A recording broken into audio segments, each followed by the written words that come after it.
What if the biggest battle you're fighting isn't with your body, but with your mind? Today, I'm sitting down with mental health expert Jhazmere Preston to talk about resilience, change, and how to keep moving forward when life gets heavy. Come along with me to Chuckadelphia.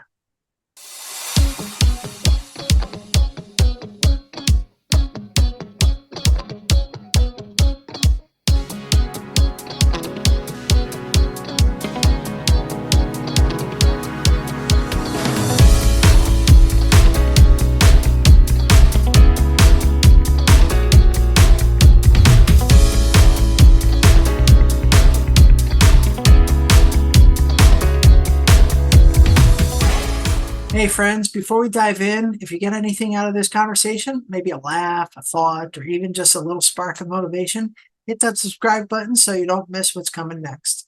So, Chuckadelphia, today I'm being joined by a very special guy, Jhazmere Preston, a licensed professional counselor and clinical supervisor with over 20 years of experience in mental health. Everything that happens to you is not meant to break you, but sometimes it's meant to build you.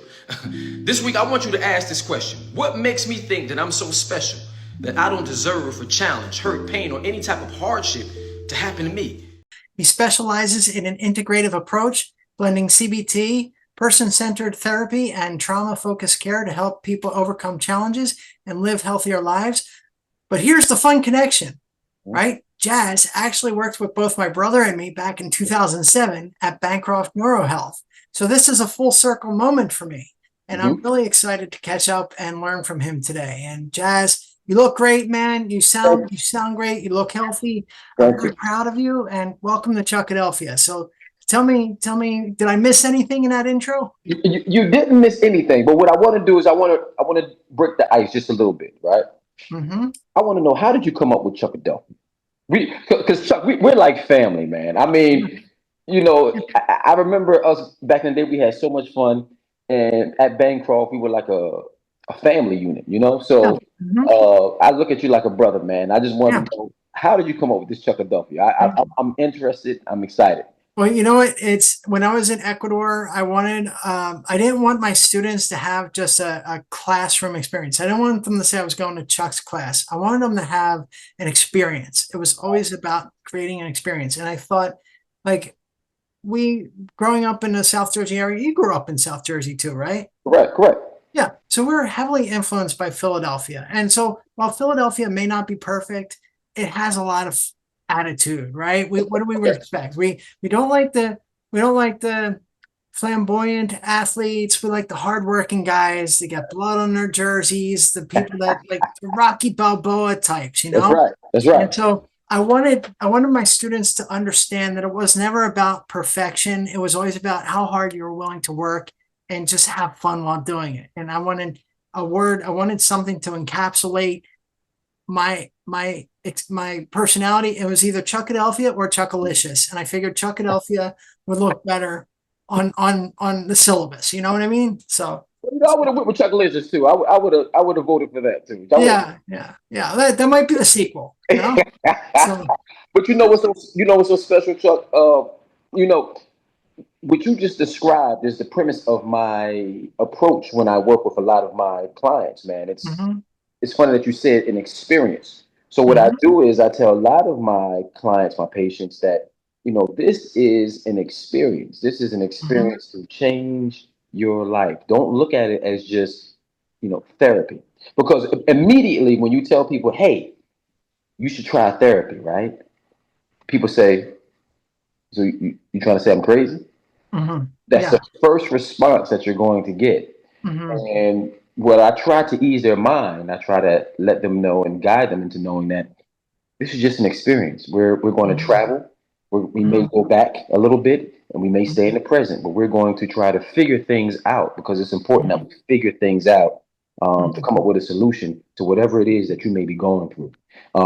So this is definitely an experience, and especially when I'm working with my young guys, because I work with a population from ages 5 to 65. So a lot of my adolescents, because I also have contracts in schools, and when some of these clients come to my office, we don't just stay in the office. Sometimes we'll do different things. We'll go to the gym, we'll go to the fitness. We'll play ball. And it creates engagement and dialogue for them to talk. because sometimes they come to the office and they're like bored out of their mind. So it creates dialogue for them to talk and for us to connect and build a bond. Yeah. And it is interesting because like I understand how important an environment is to creating really good mental health. Like if you live in a home where it's just miserable to go home, that's going to really bring you down both psychologically and physically, you know. So how do you go from helping people like listen to their problems and have them actually execute your advice and like the solutions that you guys come up with into real life scenarios? Well, what you want to do is you want to have them actually measure where they are now, right? And have them think about where they want to be. Where do you want to be? And I have them actually draw that out. This is where I am, and this is where I want to be. And then you say to yourself, well, we can't get from A to B without the footsteps. So you have to start taking footsteps. You have to start making movement towards where you want to go. Everybody has a plan, but not everybody has the strategy to start moving and to take action. So what I help them with is identifying the action. What action has to be taken, or what action has to be taken out, right? Because sometimes we are involved in activity that can actually prohibit us from meeting our goals. So sometimes you have to think about, okay, what do I have to remove that's going to help me get there? I'm acting, I'm moving, but am I moving in the wrong direction? So it's an idea of putting them in the right direction. And when I can send you and point you in the right direction, I know that I can get you motivated. All it takes is for you to start seeing just a little bit of success. And when you taste that little bit of success, now we're talking about focusing on consistency. Celebrating small wins, small wins. And I talk about celebrating them because like the more you do it, the more you convince yourself that it is possible to achieve. If you could give people one universal piece of advice about mental health and those small victories, what would you give them? They focus on compound progress. Compound progress. So and that's in fitness, that's in goal achievement. Compound progress. You want to start with the small things, because see, if you see something too far, what you start saying is, man, that's far away. You already defeated yourself, right? Yeah. So I give an example. What I like to do is I like to go jogging, right? I like to run. What I tend to do when I'm jogging, especially if the distance is far, I'll put my head down and just focus on the steps that I'm taking in front of me. And by the time I lift my head up, I'm past the distance where I was trying to get to. Yeah. Right. Yeah. So it's about taking the small steps. So that would be that off the top. That's my first thing. Compound progress. Focus on the little things. Like you, and I want to get into you because you're fascinating, man. Like you are extremely fascinating. Just a little bit. And to take that for you to get to where you were or where you are now, like the compound progress. Because if you saw everything so big, if you're saying to yourself, because even myself, I'm trying to lose weight, and I'm trying to lose about 40 pounds. Okay. Focus on the 40 pounds is the goal that's so far obtainable. I'm like, yeah. So I got to focus on pound after pound after pound. So what did you do? It was basically the same thing. Like I started small. You have to start small because my doctor, Dr. Fortino, the great Dr. Fortino, says it all the time. It's a marathon. It's not a sprint. For me, it was like a video game.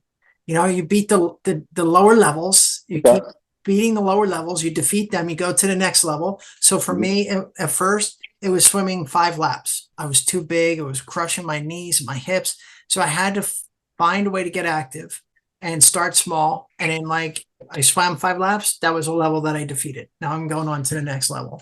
Gotcha. And I didn't want it to always be the same thing over and over again. In my mind, I told myself, once I achieve these things, I'm going to be ready to do something else. I want to keep adding to the level of difficulty so that like it will keep telling me that I can keep going. And here I've lost 285 pounds. Congratulations. Thank you very much. Thank you very much. It's crazy. So, and I'm 65 pounds away from my final goal. And another thing I think is really important maybe this is something that is hard, especially for younger people to consider, is like you have to find a point where you're happy with yourself. You can't establish your goals based on what other people expect of you. He gave me a very simple thing. He said, your goal isn't to be perfect. Your goal is to become stronger and healthier. And in my mind, I didn't have like a specific weight number at first. It was like, this is something I can work with. But it's going to be on my terms, not anybody else's. I don't need to look like I'm jacked to be happy. I need to be able to like do things and not feel out of breath, not worry about getting. But you know what fascinates me about you, Chuck? The funny thing is, a lot of people who struggle with weight loss, sometimes they have a self-defeated personality, or they are, low personality. But man, you were always just high spirited, right? So what's so crazy is a lot of people, some people, I'm not gonna say a lot because I don't want to put a high number on that, but I can say some people believe that if I lose weight, I'm going to be happy. Like this, it's going to Yeah. my happiness. But in your case, bro, you was already happy. Like I remember you just being a fun, loving individual, man. So you losing weight was just like the added value to all that. Yeah. Yeah. Thank you. Thank you. I always felt like no matter how bad things are, there's always someone that's struggling even more, so you got to take the good with the bad, appreciate what you do have. And then when I went to Ecuador, I met so many great people there, and they appreciate life a little differently. And I brought that back. And when I met you, I had that instilled in me. I always wanted to bring a smile to people's faces. I always wanted to bring light into the world, and not force it on people, just like make people curious to be a part of it, That's good. We need more people like you, Chuck. I promise you. Yeah. And we need more people like you too, man. Because you were dabbling a little bit with making music back when I first met you. Yeah. And I still do. Country music, right? Yes. Yeah. So that, and you know what's funny? That helped with my mental health, right? So I have about three. I want to say three vices that I choose, right? So I choose jogging. Yeah. Which is a good vice for me to help, my coping and deal with stress and deal with a lot of things, help me with thinking clearly. Journaling, exercise is another one, and writing, man, journaling or music. Yeah. So those are like my key things, man. Those are the things that keep me sane. That's really that's what the whole purpose of my YouTube thing is. Like, I don't know if it'll ever take off or what, but it became therapy. Thank you. Let's keep our thumbs up, fingers crossed. There you go. But it will.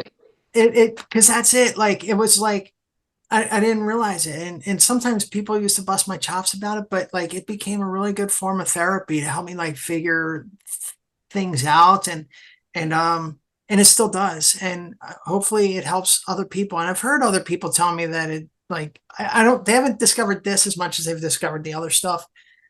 I hope that things like this can help people that are struggling in life. And most definitely. So, and actually I wanted to ask you, going back to the small steps, and I saw the video of how you overcame your fear of swimming recently. So yes, sir. what were what initiated that change, and what were the small steps that you took to get to that point where you overcame that fear?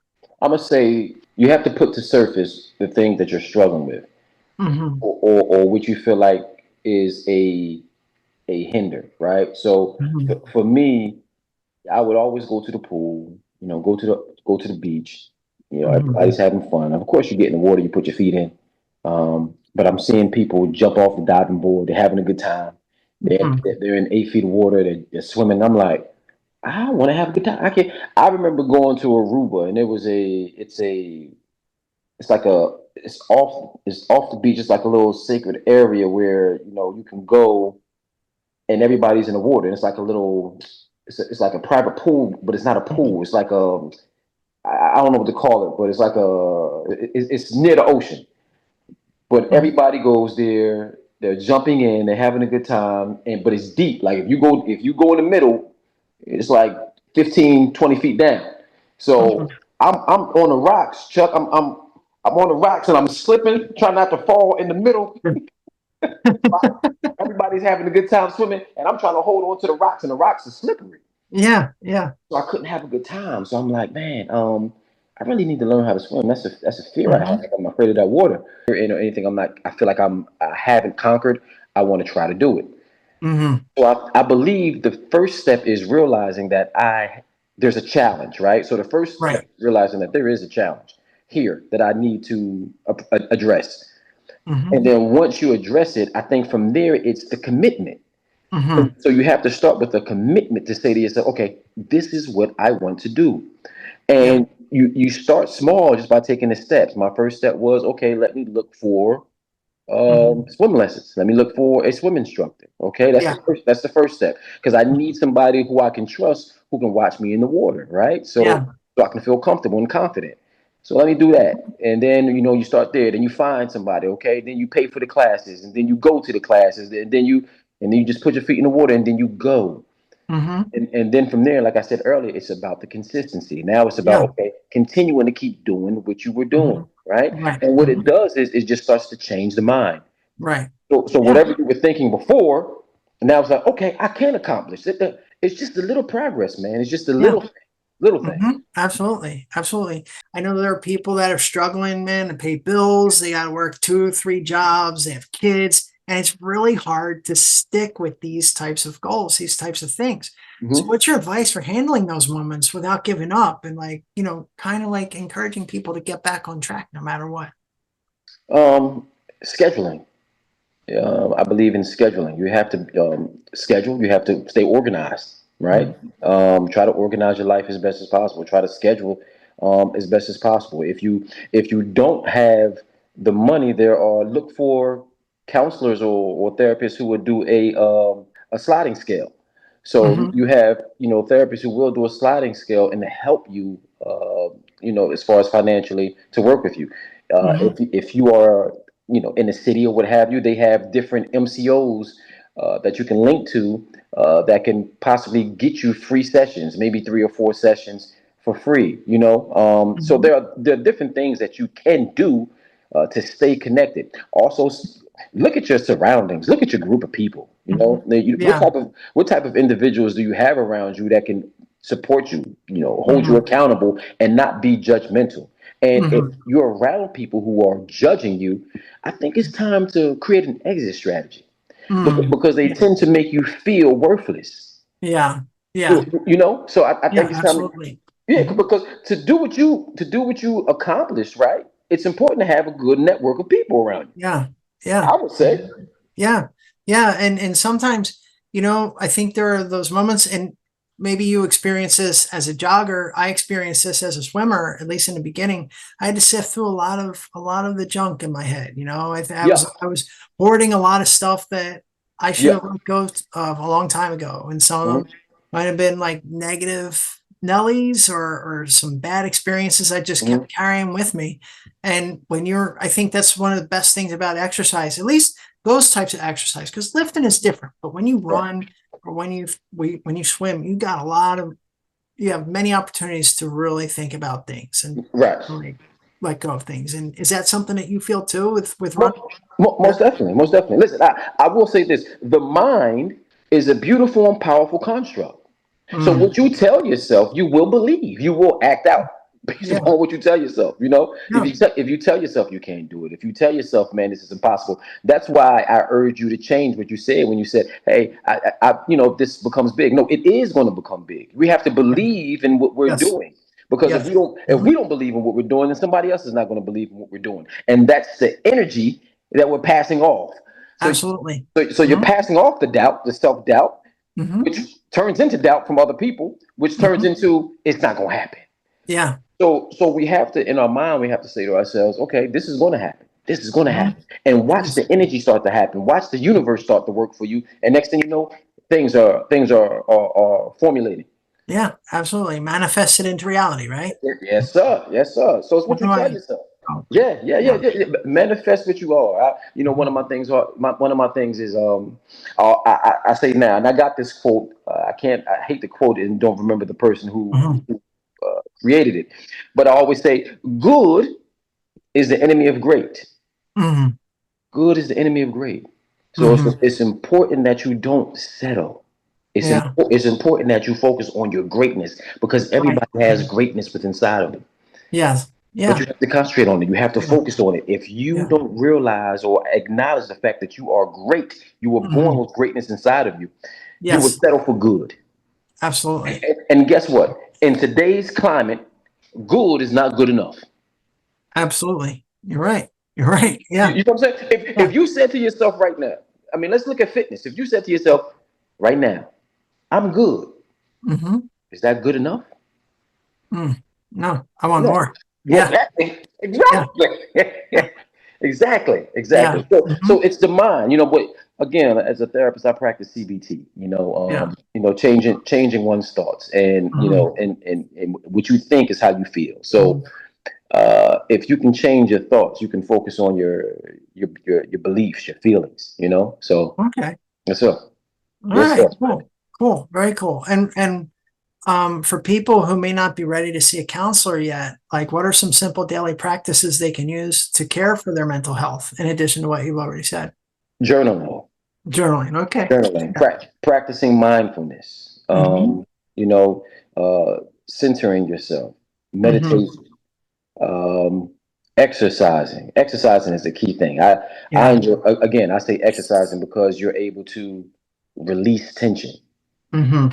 So exercising and just, to be honest with you, just being real with yourself, Mm-hmm. being real with yourself. That Yeah. being real and being real is self-care. Mm-hmm. Because when you're being authentic with yourself, okay, I need to find somebody to communicate with, to talk to, Yeah. Mm-hmm. to help me on this journey. Because life Right. is a journey, right? Absolutely. So, Yeah. so if you were going somewhere, let's say you were going somewhere out of the country, Mm-hmm.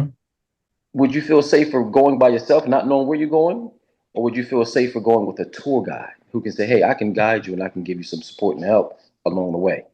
Right? Mm. So Yeah. that's what therapy is. That's what I provide as a therapist. Mm-hmm. I'm your Yeah. tour guide on this journey. It's important to enjoy the journey. The journey is so much more valuable than the destination many Oh, times. most definitely. I like the comparison to like when you're dancing on a dance floor with a girl, right? When you're dancing with someone, you Uh-huh. don't like get to the end and say, "Oh, this is the best part." No, the best part is what you're experiencing while the Experience. dance is happening, and I Yes, sir. think that's something that we gotta enjoy. We have to embrace the failures, Hmm. love the small victories, and Yes. celebrate large victories. Our goals being set. Absolutely. Okay, Chuck, this was a great experience for me. This is like a homecoming, man, to be honest with Thank you. It you. was for me too. To the millions of people watching this interview, how do they find you on social networks? How do they Yeah. get in touch with you? Social network, you can find me on Facebook. If you're on Facebook, Jhazmere Preston, Jhazmere Preston, Preston. Or if you're Yeah. on Instagram, you can find me Mr. Healthy Minds. That's Hmm. Mr. Healthy Minds Hmm. with a Z. Yes. Hmm. And I will link them in the description as well. Are you on YouTube yet? I'm not on YouTube, but I want to get connected with YouTube. Okay. All right. Cool. Cool. Well, maybe we'll do this again and we'll help, we'll build up our channels We'll together. put up our channels, right? There you I go. have a handle. I have a YouTube handle there. Okay. All right. Cool. Mr. Healthy Minds, Floss. Jhazmere Preston, you are the man. Thank you very much. I really appreciate it. I appreciate And you. and hopefully you enjoyed working with the cooler Ilconic brother. Right, and I'm gonna let them know that too. I got the cooler. Yeah. There you go. There you Yeah. go. There you go. Okay. Well, you have a blessed You one, Chuck. Thank you. do the same. Carpe diem, Jazz. I appreciate you. Appreciate you. Ciao, ciao. Ciao, ciao. If this talk gave you something real, a new idea, a reminder you needed, or just a feeling that you're not alone, go ahead and like this video so more people can find it. Subscribe if you want to keep walking this road with me, and drop a comment below. Tell me your small win, your big goal, or just say hi. Give a carpe diem if you made it to the end. I read every single one, and trust me, those connections matter. Thank you very much for your time. I appreciate it. Thank you, Jhaz Preston. It was great to see you again. Everybody keep coming back for more Chuckadelphia. Talking Fit. See you around. Ciao, ciao.